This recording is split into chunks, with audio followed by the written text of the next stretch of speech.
would I be sit on? I'll get it. Oh. Or you can actually just you can work back and forth. No matter what have to lock eyes. Okay. Whatever happens, if he asks you the question, look at their eyes, not at the Okay. So, First, let's put your name on the camera. Sure. My name is Patrick Wang. Wait a minute, one more time. Start over again. Sure. no problem. No problem. Go ahead and ask in the Your name? My name is Patrick Wang. I'm from Berkeley, California. And tell us about how'd you get involved in this car? You got the very first car. How'd you do that? Well, I actually saw the concept back in 2007, and I was entranced with it, and followed the development of the car all the way from concept to production, and actually went out on a trip to Detroit to go see a pre-production model. How'd you, do you know somebody in engineering or something? No, it's actually a pretty funny story. So they, early on, somehow I got on one of their lists, and they recruited me to do a focus group. We did the focus group, and then they recruited me to do an in-home interview. So we did an in-home interview, and from there I got a few from names and numbers, and eventually a contest came up from Wired magazine. And what that did was, if you can create a 2-minute YouTube video about why you should be the one to test drive the Chevrolet Volt, and win that, they actually sent you to Detroit to go test drive the production vehicles, see the designers, see the engineers, and meet everyone. And that was a fantastic experience. Is your video still on YouTube, by the way? Yes, it's still on YouTube. And Where can you find it? if you do a YouTube search for Patrick and Volt, it's probably the second one down. The name of the video is So You've Decided to Buy a Chevrolet Volt. And when did you decide to buy it? I decided to buy one, for sure, after I went on the trip to Detroit in July. I mean, basically, seeing all the effort that went into the program and, the seriousness of it, how serious GM was taking the vehicle, it sold me right then and there. And of course, getting a chance to drive it, even though it's only a pre-production vehicle, the level of refinement was just there. So, I have no qualms about spending the money, sponsoring some new emerging technologies. What about being one of the very first? I mean, you have to deal with the quirks, the little problems they might run into. Well, I grew up in the Silicon Valley, so technology for me, that was the main selling point. And I work in the technology space, and I'm used to this kind of stuff, and it's exciting to be the ones that are pioneering, the development of these sorts of things, even if it means dealing with the quirks. To me, it's part of the fun. How much did you pay for it? The list price on the vehicle is $44,695, and this one is a fully loaded variant of it. As you may know, there's actually a $7,500 federal tax credit for all electric vehicles, including the Volt, the Leaf, so on and so forth. So that helps a little bit. California sales tax is a little steep, though. So it's fair to say you paid $44,000 for it, or what? I think at the end of the day, out of the door is about $42,000, adding in the sales tax and deducting the state or the federal tax credit. So does it ride like another normal car? Or? That's the amazing thing. I met Andrew Farah, who was the chief vehicle engineer on the car, and one of my favorite quotes from him was that aside from there being an on button instead of a key, he could teach his grandma how to drive the car in 5 minutes. So it was great. It rides like a normal car, but the amazing thing is when you're in all-electric mode, it's absolutely silent, and it's a very surreal feeling to see a vehicle that quiet. I've heard things, very expensive cars, I guess the Rolls-Royce Ghost or something like that. I've only heard things like that, but that's a little bit out of my price range.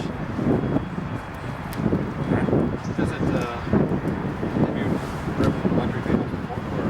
Actually, I have not. So, no, actually, a while ago, the Prius did perk my interest, and I actually took one out for a test drive, a rental vehicle for a little while. But it just still wasn't a complete electric vehicle. It still, even though it had a continuously variable transmission, still had a gas engine. It still had some of the noise of the gas engine, and still had the performance of it. One of the fantastic things about the Volt is you get all 270 odd foot-pounds of torque at 0 RPM. And that's actually an exhilarating drive, and one of the things I got to try out in Detroit that a lot of the other folks who have driven the Volt hadn't had the chance to do. We took it actually to Milford Proving Grounds, did a loop there, and if you stomp on the pedal all the way, it goes. So it's a great feeling. Is it front-wheel drive? Rear-wheel? This is a front-wheel drive vehicle. Yep. Have you charged it? So the charging port actually is on the other side of the vehicle, right in front of the driver's station. We'll take a quick look at it later. There's a special industry standard J1772 plug that works with all new electric vehicles, and you can charge it through your 110 home outlet, or a specially designed 240 volt charger. Now, the 110 outlet will take you about 10 hours to put a full, tank of gas, a full charge in it. That'll get you about 40 miles. And the 240 will take about 4 hours to do the same thing. Have you converted your home yet to meet the 240 system? Actually, the electrician is coming in on Wednesday, and what's phenomenal about this is how much support there is for this entire program. Specifically that SPX, which is the national vendor of choice for the Volt, is providing all the services with regards to organizing your state, your federal benefits and subsidies, and also organizing and getting the electrician to come out there and do the inspection. So what's interesting, and a lot of electric vehicle buyers should know, is the federal government for many areas is providing the charger for free. And in addition, California is sponsoring $1,200 towards the installation costs in certain areas. I don't know the exact details, but I know I'm in one of those areas. How did you end up writing a blog about it? I understand you do that. Correct. So my blog is mychevroletvolt.com, and that blog in particular I started after I went on my trip to Detroit. Now, before then, it was a very cool car, but to me, it wasn't real yet. When I went there and I saw the things that I did, I took a lot of pictures, I found out so much more as to what, a lot of things that people don't really get a chance to experience when they think about cars. I mean, you get to see the inner workings of Detroit, see the designers, see the engineers, and I wanted to share that with all the other enthusiasts out there who haven't had the similar opportunity. Why did you care so much about this?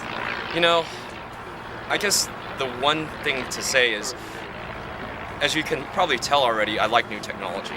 And honestly, the automobile, it's had evolutions over the last 100 years, but to me, it seems like this is the turning point. It's the first time that a really new revolutionary concept in an automobile has come about. Now, other people have tried electric vehicles in the past, but I think this is the first one that will actually succeed, given that there's no limitations on where you can go with it.